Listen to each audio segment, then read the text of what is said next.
오늘은 사도행전 16장 말씀을 통해 우리를 향한 하나님의 뜻을 함께 살펴보며 또 기도의 제목을 잡고자 합니다. 사도행전 16장은 바울의 두 번째 2차 전도 여행 중에 가장 중요한 동역자 중에 하나인 디모데를 만나는 장면이 나옵니다. 이 사도행전을 기록했던 누가는 이 디모데가 어떠한 사람인지 상세하게 소개를 하면서 앞으로 이 디모데가 맡을 그 사역이 참으로 중요하다는 것을 강조합니다. 오늘 말씀을 통해 우리도 디모데와 같은 동역자가 되어 주의 몸된 교회를 든든히 세워나가는 저와 성도님들 되시기를 주님의 이름으로 바라겠습니다.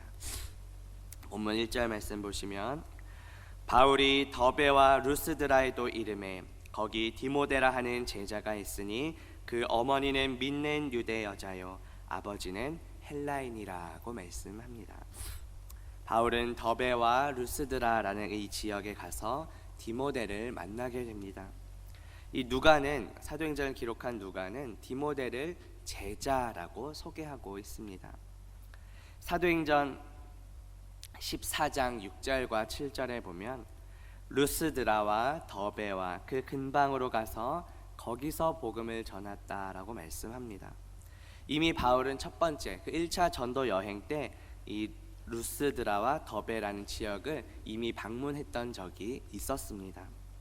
디모데는 바로 그때 복음을 듣고 그리스도의 제자가 되었던 것입니다. 이 제자는 가르침을 받는 자라는 뜻입니다. 하나님의 말씀, 즉 복음을 듣고 그 가르침을 받았던 디모데라는 것입니다. 그런데 이 제자는 단순히 가르침만 받고 끝나는 것이 아니라 그 복음을 따라 그 가르침을 따라 적극적으로 순종하는 사람을 가리킵니다. 예수님께서 우리 죄를 위해 죽으시고 부활하신 후 승천하시기 전에 제자들에게 주신 명령이 있습니다. 그 명령에 보면 우리가 제자로 삼아야 할 대상이 누구인지를 분명히 밝힙니다. 신약성경 마태복음 28장 19절에 보면 예수님께서 승천하시기 전 제자들에게 주신 명령입니다.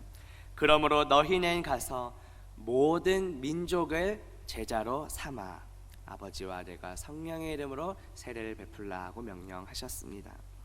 우리가 제자로 삼아야 할 대상은 누구입니까? 모든 민족입니다. 예수님께서는 우리를 모든 민족을 제자로 삼으라고 명령하셨습니다. 따라서 우리는 모든 민족을 제자로 삼아야 할 사명이 있습니다.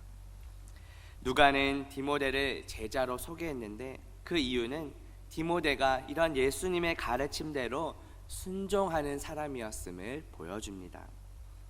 특별히 디모데는 그의 어머니와 외조모의 신앙으로부터 큰 영향을 받았습니다. 디모데후서 1장 5절에 보면 이는 내 속에 있는 거짓이 없는 믿음이 있음을 생각함이라. 이 믿음은 먼저 내 외조모 로이스와 내 어머니 유니게 속에 있더니 내 속에도 있는 줄을 확신하노라고 말씀합니다. 이것은 바울이 디모데를 보며 한 말씀입니다. 독실한 어머니와 또 외조모의 그 신앙이, 그 믿음이 자녀인 디모데에게 얼마나 큰 영향을 끼쳤는지를 우리는 볼 수 있습니다. 그리고 이 디모데라는 이름은 바로 하나님의 영광이라는 뜻입니다. 디모데는 이방 땅에서 태어나고 자란 혼혈인입니다. 어머니는 이방인인 헬라인과 결혼했습니다. 디모데의 어머니는 믿는 유대 여자였고 아버지는 헬라인입니다. 누가는 디모데의 어머니를 믿는 유대인이라고 소개합니다. 이것은 디모데의 어머니가 예수 그리스도를 믿었다는 것을 보여줍니다. 본문 2절에 보시면 디모데는 루스드라와 이고니온에 있는 형제들에게 칭찬받는 자니라고 말씀합니다. 디모데는 그 이전부터 꾸준히 칭찬을 받아왔던 사람이었습니다. 디모데는 어머니가 믿는 유대인이고 아버지는 이방인인 헬라인입니다. 이러한 디모데의 출신 배경은 당시 그 유대인 그리스도인들 사이에서는 큰 약점이 되었습니다. 그럼에도 불구하고 주변으로부터 칭찬을 받았다는 것은 그만큼 디모데가 좋은 신앙과 인품을 가졌음을 볼 수 있습니다. 우리는 초대교회에서 7 지도자를 선출할 때도 이와 비슷한 조건으로 선출한 것을 이미 살펴보았습니다. 사도행전 6장 3절에 보면 형제들아 너희 가운데서 성령과 지혜가 충만하여 칭찬받는 사람 7을 택하라. 우리가 이 일을 그들에게 맡기게 했다라고 말씀합니다. 이것은 교회 공동체의 지도자는 주변으로부터 칭찬받고 본이 되어야 함을 보여줍니다. 본문 3절 말씀 보시면 바울이 그를 데리고 떠나고자 할새 그 지역에 있는 유대인으로 말미암아 그를 데려다가 할례를 행하니 이는 그 사람들이 그의 아버지는 헬라인인 줄 다 알미러라고 말씀합니다. 이것은 무슨 의미입니까? 바울이 디모데를 데려다가 할례를 행했다고 합니다. 당시 유대인들은 이방인들이 개종할 때 할례를 강요했습니다. 할례를 받아야만 구원받는다고 잘못 주장을 했던 것이죠. 하지만 우리가 구원받는 것은 오직 무엇 때문입니까? 오직 예수 그리스도를 믿음으로 구원을 받는 것입니다. 믿음 외에 할례라고 하는 추가적인 조건이 전혀 필요가 없습니다. 그런데 그럼에도 불구하고 바울이 디모데에게 할례를 행한 이유는 무엇일까요?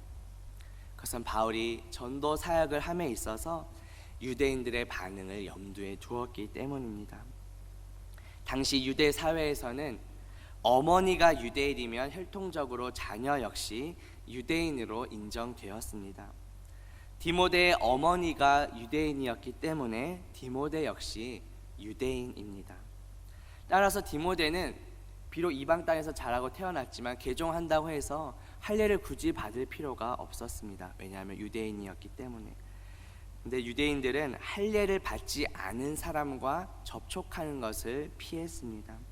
따라서 바울이 디모데에게 굳이 필요가 없는 할례를 행한 이유는 유대인들이 복음을 받는 데 있어서 그런 거리낌이 없도록 하기 위함이었습니다. 전도 사역을 효과적으로 하기 위함이었습니다. 다시 말해 바울은 구원을 받는 조건으로 할례를 행했던 것이 아닙니다. 복음을 전파하거나 또 이 복음이 전해지는 것을 방해하는 것, 거리낌이 없도록 하기 위해서 할례를 행했던 것입니다. 이러한 바울의 그 마음을 잘 보여주는 구절이 신약성경 고린도전서 9장 20절에 나옵니다. 바울은 이렇게 고백합니다.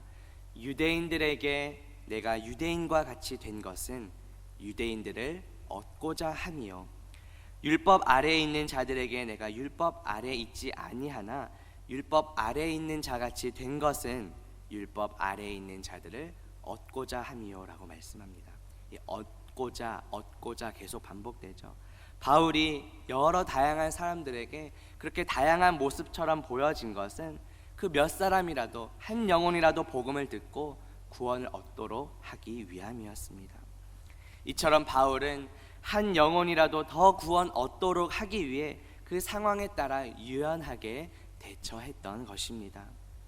지혜롭게 대처한 것입니다. 그렇지만 바울은 결코 그 본질적인 진리를 왜곡하거나 타협하지는 않았습니다. 그것을 또 잘 보여주는 구절이 신약성경 갈라디아서 2장 3절에 나옵니다. 그러나 나와 함께 있는 헬라인 디도까지도 억지로 할례를 받게 하지 아니하였으니 라고 말씀합니다. 자, 앞서 디모데, 유대인인 디모데는 굳이 할례가 필요 없지만 유대인들을 위해 할례를 행했습니다. 그런데 이 헬라인 디도는 당시 풍습에 따르면 할례를 받아야 하는데 바울은 억지로 할례를 받게 하지 않았다는 것입니다. 당시 유대인 신자들은 이 이방인들은 할례를 받아야만 구원을 얻는다고 잘못 주장했습니다. 바울은 그것이 잘못된 것이다, 옳지 않다는 것을 보여주기 위해 이 헬라인 디도에게는 할례를 행하지 않았던 것입니다. 만약 그 이방인인 디도에게 할례를 주게 되면 다른 이방인들이 또 개종할 때 그럼 나도 할례를 받아야 구원 얻는 것인가? 이렇게 자칫 오해를 할 수 있기 때문입니다. 이처럼 바울은 그 본질적인 진리는 타협하지 않으면서 때때로 그 복음 전파를 효과적으로 하기 위해 형식에 얽매이지 않는 그런 유연하고 지혜로운 모습을 보여주었다는 것입니다. 정리하자면 오직 구원은 예수 그리스도를 믿음으로 받습니다.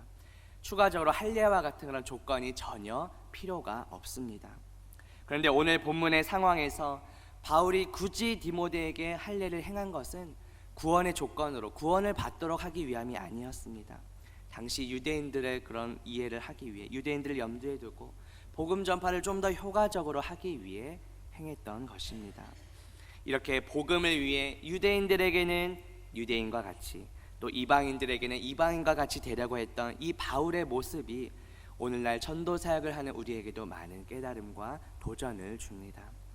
한 영혼이라도 더 얻고자, 더 구원하기 위해 노력했던 이 바울의 지혜와 열정을 본받는 저와 성도님들 되시기를 주님의 이름으로 바라겠습니다. 본문 4절 보시면 여러 성으로 다녀갈 때에 예루살렘에 있는 사도와 장로들이 작정한 규례를 그들에게 주어 지키게 하니라고 말씀합니다. 바울은 이제 디모데를 동역자로 택한 후에 함께 여러 성으로 다녔습니다. 그때 그 예루살렘에 있는 사도와 장로들이 작정한 규례가 있는데 그 규례를 이제 여러 성에게 함께 전달을 하게 됩니다. 그렇다면 이 예루살렘에서 정했던 이 규례는 무엇이었을까요? 그것은 예루살렘 공의회에서 결정한 4가지 금기 사항을 가리킵니다. 바울은 이 예루살렘 공의회에서 결정된 이 4가지 금기 사항을 디모데와 여러 지역 교회들에 다니면서 전달했습니다. 그 4가지 금기 사항은 무엇입니까? 사도행전 우리 바로 앞장 15장 20절에 보시면 다만 우상의 더러운 것과 음행과 목매어 죽인 것과 피를 멀리하라고 편지하는 것이 옳으니라고 말씀합니다. 당시 이방인들은 이런 우상, 음행, 목매어 죽인 것, 피 이런 것들은 그냥 아무 거리낌 없이 행했던 것들이었습니다.